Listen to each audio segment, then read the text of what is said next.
Welcome to एक ऐसी technical classes. कैसे आज का ये लेक्चर है आपका एनर्जी कंजर्वेशन का। तो एनर्जी कंजर्वेशन में हम पहले जो है चैप्टर फर्स्ट के कुछ पार्ट्स के बारे में हमने डिस्कस कर लिया, जैसे कि आपका एनर्जी होता क्या है, कितने टाइप्स की होती है, प्राइमरी एनर्जी क्या होती है, सेकेंडरी एनर्जी क्या होती है, नवीकरणीय ऊर्जा क्या होता है। तो इन सब के बारे में हम पहले डिस्कस कर चुके हैं। सो आज की इस वीडियो में हम लेक्चर्स को कंटिन्यू करते हैं। वो लेक्चर्स बहुत पहले ही चैनल पे मिल चुके होंगे आप लोगों को। आप लोग चैनल पे जाइएगा, प्लेलिस्ट ओपन कीजिएगा, एनर्जी कंजर्वेशन नाम से आपका एक प्लेलिस्ट बना होगा। साथ ही साथ आपका कम्युनिकेशन स्किल सेकंड नाम का भी एक प्लेलिस्ट बना होगा। सो आप लोग जहाँ तक पढ़ाया गया है आप लोग उसको देख के नोट्स आप लोग आसानी से बना सकते हैं। सो आप लोग नोट्स भी ज़रूर बनाइएगा। ओके, आज हम उस लेक्चर्स को कंटिन्यू करेंगे। चैप्टर फर्स्ट में आपके केवल 2 टॉपिक बचे हुए हैं, जिसका नाम है फर्स्ट आपका आप बोल सकते हैं उसको ग्लोबल वार्मिंग, और सेकंड टॉपिक जो पढ़ाना है उसका नाम है आपका ग्रीन हाउस इफेक्ट। बस यही 2 टॉपिक इस चैप्टर में छूटे हुए थे। इसको बता के हम अपना नेक्स्ट चैप्टर स्टार्ट करेंगे। तो आइए सबसे पहले देखते हैं हम ग्लोबल वार्मिंग होता क्या है।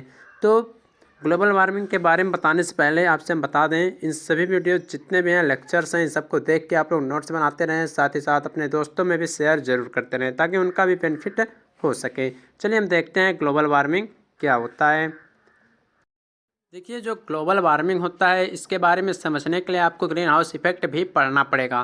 पहले आप लोग ग्लोबल वार्मिंग देख लीजिए, जब ये समझ में आ जाएगा फिर ग्रीन हाउस इफेक्ट पढ़ लेंगे तो थोड़ा और समझ में आने लगेगा। सबसे पहली बात, जो ग्लोबल वार्मिंग होता है होता क्यों है, तो आपको सबसे पहले इसके नाम से ही पता चल रहा होगा ग्लोबल। क्या पता चल रहा है आपका, दिख रहा है ग्लोबल, और दूसरा नाम इसका क्या पता चल रहा है, ग्लोबल वार्मिंग। ग्लोबल वार्मिंग, तो यहाँ पे ग्लोबल का मतलब क्या हो गया, ग्लोबल का मतलब आपका हो जाएगा पृथ्वी मान लीजिए, और वार्मिंग का मतलब हीट, मतलब तापमान, मतलब उष्मा। मतलब ग्लोबल वार्मिंग का यही हुआ कि पृथ्वी जो है आपकी धीरे धीरे क्या हो जा रही है, तपती जा रही है, मतलब इसका टेम्परेचर बढ़ता हुआ जा रहा है। इस प्रकार इसके नाम से स्पष्ट होता है कि अगर धरती का जो टेम्परेचर है उसमें अगर लगातार बढ़ोतरी होती जा रही है, उसके टेम्परेचर में अगर लगातार चेंजिंग होती जा रही है, तो आपका जो ग्लोबल है वो किस प्रकार होता है, वह गर्म होता जा रहा है। और इसी को हम क्या बोलते हैं, ग्लोबल वार्मिंग बोलते हैं। इसका एक डायग्राम बनाया जाता है, अभी आपको हम बताते हैं फिगर में। जब ग्रीन हाउस इफेक्ट पढ़ाएंगे आके आज ही के लेक्चर में, तो आपको हम बताएंगे कैसे कैसे प्रोसेस होता है। तो यहाँ पे एक रफली डायग्राम बनाते हैं। जैसे कि मान लीजिए यह आपकी क्या है, पृथ्वी है, ठीक, इसे आप लोग मान लीजिए अर्थ है, और आपका यहाँ पे क्या है, आपका यह सन है, ठीक। तो इससे जो आने वाली आपकी किरणें हैं ये सीधे तो इस पे आती हैं, ठीक। इससे आने वाली सूर्य की अल्ट्रावायलेट जो रेज होती हैं तो आती रहती हैं। तो जो धरती आपकी है अर्थात अर्थ जो है वह सूर्य से लगातार क्या करती है, अल्ट्रावायलेट किरणें जब आती हैं तो उससे एनर्जी या हीट प्राप्त करती रहती है। तो होता क्या है, यह किरणें जब आती हैं ऊपर से तो वायुमंडल में क्या होता है, अनेक प्रकार के सतह होते हैं, आप लोग पढ़े होंगे। तो जो सतहें होते हैं उससे टकराती हुई आती हैं, और आती है तो ऐसा नहीं है कि सारे रेस पृथ्वी पर आती हैं। जो अनेक प्रकार के उसमें बीच बीच में आपके अनेक सतह जो होते हैं उसमें अनेक प्रकार के पार्टिकल्स जैसे शीशे के कंकड़, छोटे छोटे परत, ये सब उड़ते रहते हैं आपके वायुमंडल में।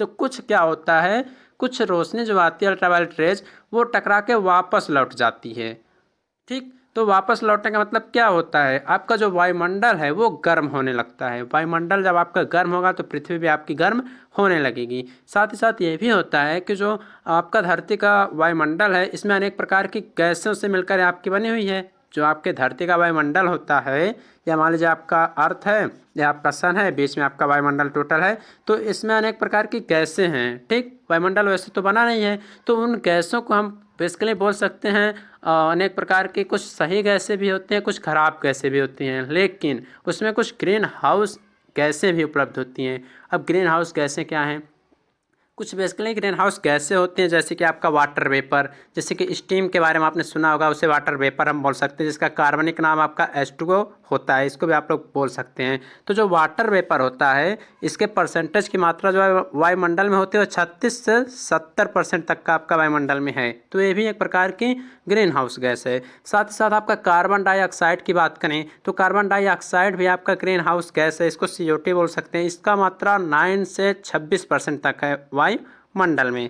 साथ ही साथ आपका ओजोन होता है, इसकी तो कुछ गणना अभी तक नहीं किया जा सकता है। तो ये सब वायुमंडल में आपके पहले से अवेलेबल हैं, इन्हें हम ग्रीन हाउस गैस भी बोल सकते हैं, ठीक। तो हम आपको यही बता रहे थे, जब सूर्य की यहाँ से किरणें आपके ऊपर से चलती हुई ऊपर से आती हैं तो अनेक प्रकार की यहाँ बीच में जो वायुमंडल है अनेक प्रकार के इसमें कण वगैरह उड़ते रहते हैं, तो उससे क्या होता है, सूर्य के कुछ किरणें टकरा कर वापस जाती हैं। वापस जाने का मतलब ये होता है उन्हीं में घूमती रहती हैं। तो उसके अंदर आपका हमने बताया अनेक प्रकार की गैसें होती हैं, जो गैसें क्या करती हैं, आपके वायुमंडल को इफेक्ट करती हैं, साथ ही साथ आपकी पृथ्वी को भी वह प्रभावित करती हैं। इससे क्या होता है, जो अधिकांश जो गैसें आती हैं धरती के ऊपर एक प्रकार का आवरण टाइप का बन जाता है। जैसे कि हम यहाँ से सेकेंड डायग्राम बना के बताना चाहते हैं। आपका यहाँ पे मान लीजिए सूर्य है, यहाँ पे आपकी पृथ्वी है, ये आपका ई हो गया, ये यस हो गया। तो जब अनेक प्रकार की यहाँ से रोशनी आएगी तो इसमें जो कंकड़ उड़ रहे हैं, सब कंकड़ वगैरह उड़ रहे हैं, तो न आकर सूर्य की डायरेक्ट रोशनी एक आवरण की तरह इसके ऊपर परत बना लेती हैं। ठीक, और ये क्या करती हैं, जो किरणें लौटती हैं, ध्यान से सुनिएगा, जो किरणें सूर्य की यहाँ से आ रही हैं, जब यह रिटर्न होके फिर से जाएंगी तो ये जो परत है, ऐसा तो है नहीं पृथ्वी के ऊपर ही है, यहाँ बीच में ही कोई परत बना है, तो उस परत पे सब टकरा जाती हैं। जब टकराती हैं तो आपका वायुमंडल क्या होने लगता है, गर्म होने लगता है। जब वायुमंडल आपका गर्म होने लगेगा तो जो वैज्ञानिक हैं वो ये मानते हैं कि चाहे वो मनुष्य रहे, चाहे वो प्राणी रहे, या चाहे जो पौधे रहें, उनको जीने के लिए नियर अबाउट आपका 60 डिग्री सेल्सियस का टेम्परेचर आवश्यक होता है। लेकिन ये जो ग्रीन हाउस गैस है, इसके बीच हमने आपको बताया, चाहे वाटर वेपर रहे, चाहे आपका कार्बन डाइऑक्साइड रहे, चाहे आपका ओजोन रहे, ठीक, तो ये सब क्या होते हैं, धीरे धीरे टेम्परेचर इनका हाई होता जाता है, इनका या जो होता जाता है वह गर्म होता जाता है। इससे क्या होता है, मनुष्य पर, प्राणियों पर, जीव जंतु पर, चाहे कुछ भी रहे, सब पे इफेक्ट पड़ता है। और यह सूर्य की जो किरणें होती हैं वह पृथ्वी पर आने से रोकने लगता है, और केवल जो परत रहता है वायुमंडल में ही वह सूर्य की किरणें अधिक गर्म होने लगती हैं।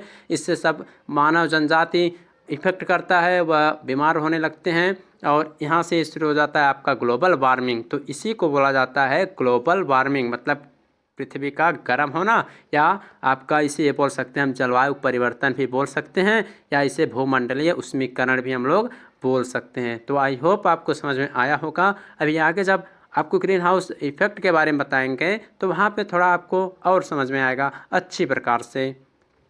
तो यहाँ से आप लोग आगे सीधे सीधे लिख सकते हैं कि ग्लोबल वार्मिंग के बारे में आखिर ये होता क्या है। ग्लोबल का मीन्स होता है अर्थ, और वार्मिंग का मतलब होता है हीट, मतलब अर्थ को गर्म करने का एक प्रोसेस होता है। और किस कारण से होता है आपको हमने पहले ही बता दिया है, और ये प्रोसेस शुरू हो गया था आपका, पहले ऐसा नहीं था। अगर ये सब नहीं होता तो धरती आज भी बहुत ठंडी रहती आपकी, लेकिन ये सब होना ज़रूरी था। लेकिन अब ये होना ये चाहिए था कि थोड़ा थोड़ा होना चाहिए था, कुछ समय सही चला, लेकिन अब होना ये था आपका जो पर्यावरण प्रदूषण हो गया, इस वजह से यह टेम्परेचर बहुत अधिक हाई हो चुका है, जिससे मानव जनजात पर बहुत अधिक दुष्प्रभाव पड़ रहे हैं इसके, वो सब अभी आपको हम आगे बताएंगे। सीधे तौर पे आप लिख सकते हैं कि धरती के वातावरण के तापमान में लगातार हो रही विश्वव्यापी बढ़ोतरी को ही ग्लोबल वार्मिंग कहा जाता है। साथ ही साथ हमने आपको ये भी बताया कि कैसे यह टेम्परेचर बढ़ता है। अनेक प्रकार की ग्रीन हाउस गैसें जो हैं वह वायुमंडल में घूमती रहती हैं, सूर्य की रोशनी आती है, उनसे टकराती है, एक लेयर के रूप में वह बन जाता है, और वही लेयर जो है आपका वायुमंडल में सूर्य की किरणों को डायरेक्ट पृथ्वी पे आने से रोकता है। साथ ही साथ उसको टेम्परेचर को बहुत अधिक, उस टेम्परेचर पे वायुमंडल को बहुत अधिक गर्म कर देता है, जिससे अनेक प्रकार के दुष्प्रभाव देखने को हमें मिलते हैं। जैसे कि आगे यहाँ आपको हम कुछ इसके डिसइफेक्ट बताएंगे, इसके इफेक्ट क्या क्या हैं जो आपके मानव शरीर पर प्रभावित होते हैं। सबसे पहला बताया जा रहा है कि इससे नई नई बीमारियां पैदा हो रही हैं, विभिन्न प्रकार के त्वचा एवं एलर्जी संबंधी रोग बढ़ रहे हैं। हम आपसे बोलते हैं इन सभी पॉइंट्स को, हमारी बातों को भी सुनकर आप लोग नोट्स जरूर बनाइएगा। छोटे छोटे पॉइंट्स हैं, आपके एग्जाम में पूछे जा सकते हैं, तो आप लोग नोट्स जरूर बनाइएगा। ओके, यहाँ पे देखिए ग्लोबल वार्मिंग का इफेक्ट ये होता है, अनेक प्रकार की बीमारियाँ होती हैं, विभिन्न प्रकार के त्वचा एवं एलर्जी संबंधी रोग आपके होने लगते हैं। साथ ही साथ कार्बन मोनोऑक्साइड की अधिकता से आपको सांस लेने में प्रॉब्लम हो जाती है, और अनेक प्रकार की असाध्य रोगों की संख्या बढ़ने लगती है।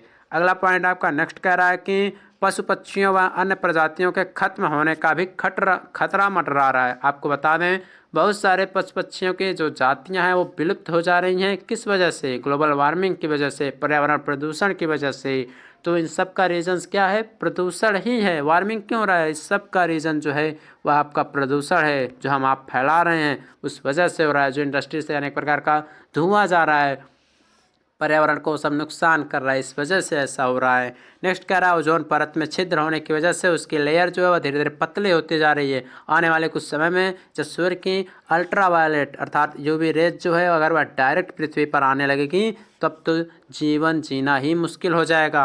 हो सकता है तब तक आप लोग ना रहें, आपके वंशज आगे बढ़ते रहें। नेक्स्ट आपका कह रहा है कि सभी नदियां सूख जा रही हैं, भूजल स्तर बहुत ही नीचे चला जा रहा है। आप लोग देखते होंगे गर्मियों के मौसम में आप लोग देखते होंगे आपके नलों का पानी धीरे धीरे सूख जाता है। तो ये क्यों होता है? ये सब आपका जब जलवायु परिवर्तन होता है इस वजह से सब हो रहा है, पहले ऐसा कुछ नहीं होता था। नेक्स्ट है आपका समुद्र का जल स्तर बढ़ने से जलीय जीवों के जीवन पर भी बुरा असर पड़ रहा है। देखिए भूजल स्तर जो है वह तो नीचे जा रहा है, लेकिन समुद्र का जल स्तर जब बढ़ जाता है वहाँ उसमें रहने वाले जीव जंतु बाहर आ जाते हैं, उनके जीवन जीने में भी कठिनाइयाँ होती हैं। इन सबका रीज़न क्या है? Global warming. नेक्स्ट पॉइंट कह रहा है कि पर्यावरण में अनेक प्रकार की विषाक्त गैसें कैसे उत्पन्न हो रही हैं। मतलब अनेक प्रकार की विषाक्त यहाँ गैसें उत्पन्न हो रही हैं। ध्यान सुनिए, यहाँ लिखा क्या है? गैसें उत्पन्न हो रही हैं। तो ये सब किस वजह से? जब आपका वायुमंडल गर्म होगा उसमें जो ग्रीन हाउस गैसें हैं वो गर्म होंगी, तो उससे अनेक और गैसों का जब क्रिया होगा, रिएक्शन होगा, केमिकल रिएक्शन होगा वहाँ पे, तो अनेक प्रकार की और विषाक्त गैसें निकलेंगी, तो सब आपके पृथ्वी को नुकसान पहुंचाएंगी। तो ये था आपका क्या? ये था आपका इफेक्ट ऑफ ग्लोबल वार्मिंग। और साथ ही साथ ग्लोबल वार्मिंग क्या होता है इसके बारे में पूरा डिस्कस हमने कर लिया है। आगे हम देखते हैं ग्रीन हाउस इफेक्ट, या आप जिसे बोल सकते हैं हरित गृह प्रभाव। इसे आप लोग पढ़े भी होंगे हाई स्कूल या इंटरमीडिएट में, लेकिन छोटे टॉपिक में पढ़े थे। यहाँ आपके 5 नंबर एग्जाम में ऐसे टाइप के क्वेश्चन पूछे जाते हैं, सो आप लोग इसको ध्यान से पढ़िएगा। यहाँ से आपका नेक्स्ट टॉपिक जो आता है वो उसे बोलते हैं हम ग्रीन हाउस इफेक्ट। क्या बोलते हैं उसको? हम बोलते हैं ग्रीन हाउस इफेक्ट। देखिए जो ग्रीन हाउस इफेक्ट है और जो ग्लोबल वार्मिंग है, ये दोनों लगभग सेम टू सेम एक ही प्रोसेस पे वर्क करते हैं। लेकिन जो ग्रीन हाउस इफेक्ट होता है यह बहुत ही कारगर सिद्ध होता है आपकी पृथ्वी के लिए। जैसे कि हमने आपको पीछे बताया था कि सूर्य से किरणें आती हैं, परावर्तित होकर चली जाती हैं, तो कुछ वही प्रोसेस इसमें भी होता है। जैसे कि एक यहाँ पे हमने फिगर लिया, उसको समझिए। सबसे पहले आप लोग ऊपर फिगर लिया हमने, इसको समझिए, इसको समझाते हैं, उसके बाद आपको हम और आगे बताएंगे। देखिए ऊपर आपका यहाँ सन दिख रहा है, क्या आपका सन, ठीक।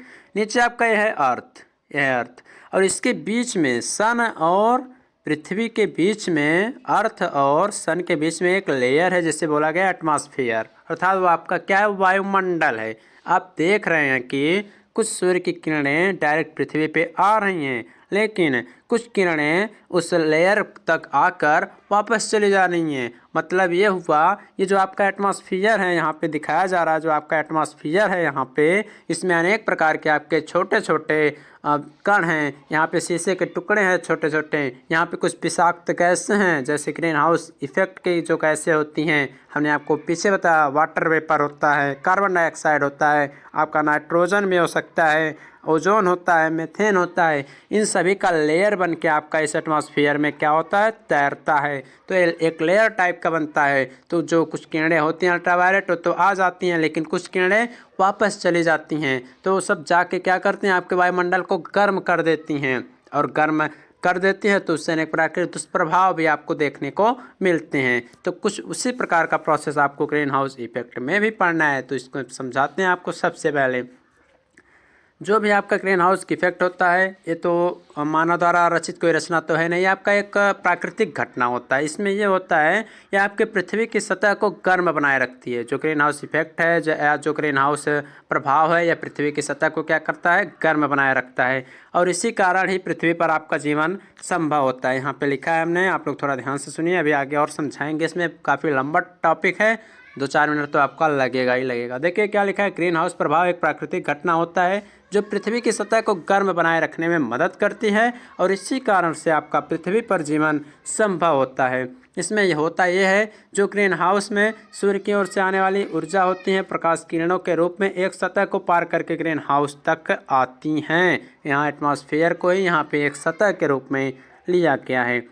यहाँ तक आती तो हैं ही, तो इसमें क्या होता है? जो सूर्य से आने वाली ऊर्जा होती है, या जो सूर्य की कुछ किरणें होती हैं, उसमें कुछ भाग आपका जो अर्थ अर्थात यहाँ पृथ्वी पर जो आपकी मिट्टी वगैरह पेड़ पौधे होते हैं या अन्य साधनों द्वारा कुछ अवशोषित कर ली जाती हैं। ठीक। लेकिन इसका जो अधिकतर भाग होता है, जो हीट का मतलब सूर्य का जो एनर्जी आता है उसका लगभग अधिकतर भाग वापस चला जाता है, जिसमें वापस जाने का जो भाग होता है वह लगभग आपका, अगर हम बात करें 31%, 31% आप लोग यहाँ नीचे समझिएगा, ध्यान से नोट डाउन कीजिए। सूर्य की जो किरणें आती है वहाँ से जो एनर्जी आती है उसका 31% जो भाग होता है वह पुनः रिटर्न हो जाता है, और जो आपका 20% भाग होता है, जो आपका 20% भाग होता है वह वातावरण द्वारा अवशोषित कर लिया जाता है। बाकी बचा हुआ आपका वायुमंडल में ही अनेक प्रकार की गैसों में, अनेक प्रकार के विषाक्त गैसें, शीशे के टुकड़े, इन सबको टकराकर उसी में वह घुमाता रहता है। अगर अगर आपका ये ग्रीन हाउस इफेक्ट ना होता, ध्यान से सुनिए, अगर आपका ग्रीन हाउस इफेक्ट ना होता तो पृथ्वी पहले से भी जितना पहले ठंडी थी उतना ही ठंडी होती, धीरे धीरे वो ठंडी होती जाती। ठीक, बहुत ज़्यादा ठंडी रहती। पहले गर्म ही था लेकिन उसको ठंडा किया गया, धीरे धीरे वहाँ धीरे धीरे ठंडा किया गया, लेकिन वह अगर ग्रीन हाउस इफेक्ट नहीं रहता तो अब भी बहुत ठंडी रहती। ठीक, और उसका टेम्परेचर जो रहता वह 18 डिग्री सेल्सियस होता, जो कि एक सामान्य जीवन जीने के लिए बहुत होता है। लेकिन पृथ्वी पे जो जलवायु में जो गर्माहट होता है, जो आपका गर्म होने का कारण होता है, बहुत ही ज़रूरी होती है, क्योंकि आपको ये भी पता होगा जो पृथ्वी पे लगभग आपका 3/4 मतलब 3/4 जो भाग है आपका वो पृथ्वी पर पानी है, और यह पानी जो होता है वह आपका तीनों रूप में, तीन आपके मैटर्स होते हैं, लाइक आपका बर्फ़ के रूप में, आपका तरल के रूप में, आपका वाष्प के रूप में, मतलब सॉलिड, लिक्विड एंड गैस, तीनों के रूप में आपका वाटर पृथ्वी पे मौजूद है। तो ग्रीन हाउस इफेक्ट के बारे में आपने समझा होगा। छोटे लेवल पे आपको यहाँ पढ़ना है, बहुत अधिक पढ़ना नहीं है, तो इसमें आपका इतना टॉपिक था, इस चैप्टर को समाप्त करना था, यह समाप्त हो गया। और ये सभी टॉपिक जल्दी आपके एग्जाम में पूछे नहीं जाते हैं, लेकिन पढ़ लीजिएगा, हो सकता है कभी न कभी आपसे पूछा जाए। आगे जो चैप्टर सेकेंड है उसको थोड़ा अच्छे से पढ़ाया जाएगा, और इसको भी देख लीजिएगा, नोट्स आप लोग ज़रूर बना लीजिएगा, और बाकी जो सब्जेक्ट हैं आपके बचे हुए वो सब भी जल्दी आपके स्टार्ट किए जाएंगे।